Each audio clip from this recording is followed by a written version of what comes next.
Fundamental principles of accounting. Speaking of accounting standards, different countries may use different accounting standards to prepare relevant, reliable, and comparable financial statements. For example, the International Financial Reporting Standard is one of the most widely used accounting standards, which is set by the International Accounting Standards Board and specifying preferred accounting practice in the global economy. Companies in China usually adopt China's accounting standards. Although there are few discrepancies between the two accounting standards, they are in the trend of convergence and become gradually similar. In general, the objectives of accounting standards are to provide relevant, reliable, and comparable information to the different stakeholders like investors, creditors, suppliers, tax authorities, etc. So, in the conceptual framework of accounting standards, there are many principles and assumptions. Here, let me introduce the basic 4 accounting principles and assumptions. The first accounting principle is called the measurement principle or cost principle, which requires that accounting data are recorded based on actual transactions because we consider the actual transactions data are most reliable and objective. What does it mean? For example, when a restaurant made a takeout food and received 10 yuan, this food may be valued differently. Customer A thinks it is very delicious and should be worth 20 yuan, while customer B thinks it is very bad, should be only worth 2 yuan. Both 20 yuan and 2 yuan are subjective values to the restaurant. The accountant of the restaurant should and must record the exact 10 yuan because that is the only objective value for this transaction. This example tells us that recording any transaction has to be based on an objective value, which is the transaction amount, or we call it the actual cost. That's why the first principle is the cost principle. The second principle is the revenue recognition principle. It requires that any revenue is recognized or recorded when the revenue is actually earned. And the recognition of revenue is not based on whether the company receives cash. What does this mean? Let me give you an example.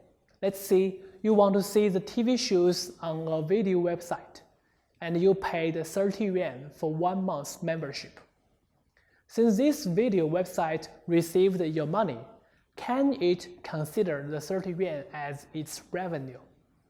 The answer is no. Why?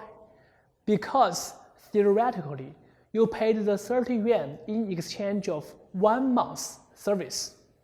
The website should not consider it as its revenue unless it fulfills the service agreement that you use the video website for a month.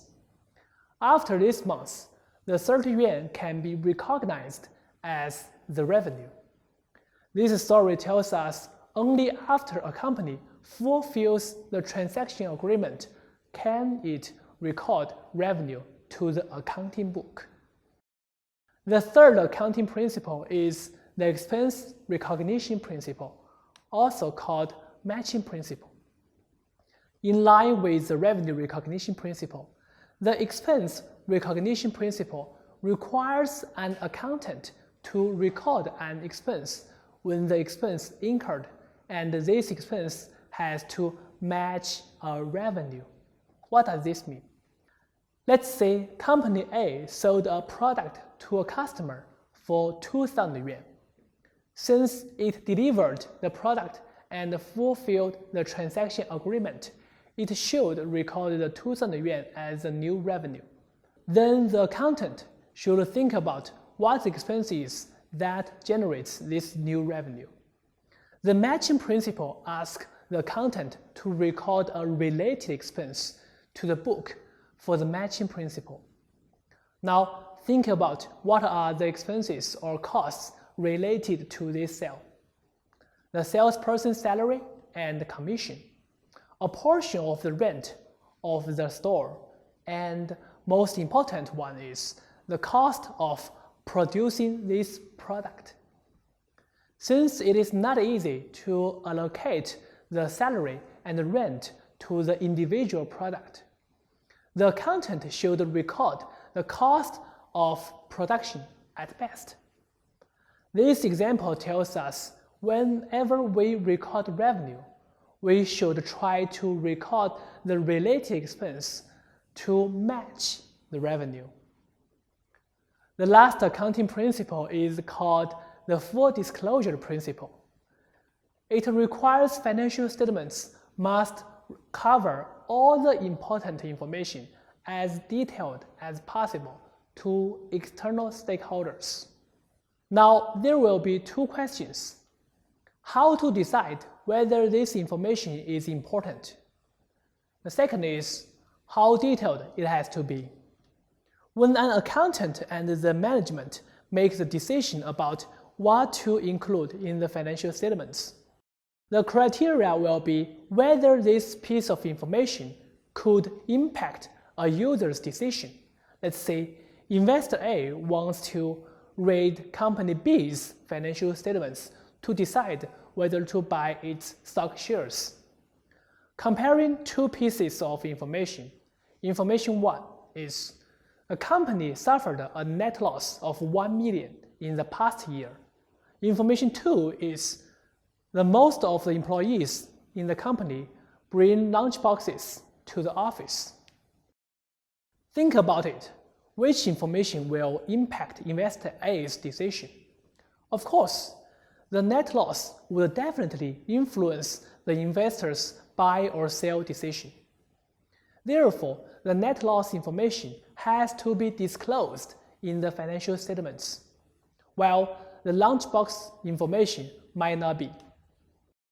How detailed does this net loss news to be disclosed to the public? It's impossible to disclose every transaction in the financial statements to show where and why this company lost 1 million in the last year. The transactions have to be aggregated to a certain level, accompanied with descriptions and analysis to show the public the reason of the net loss.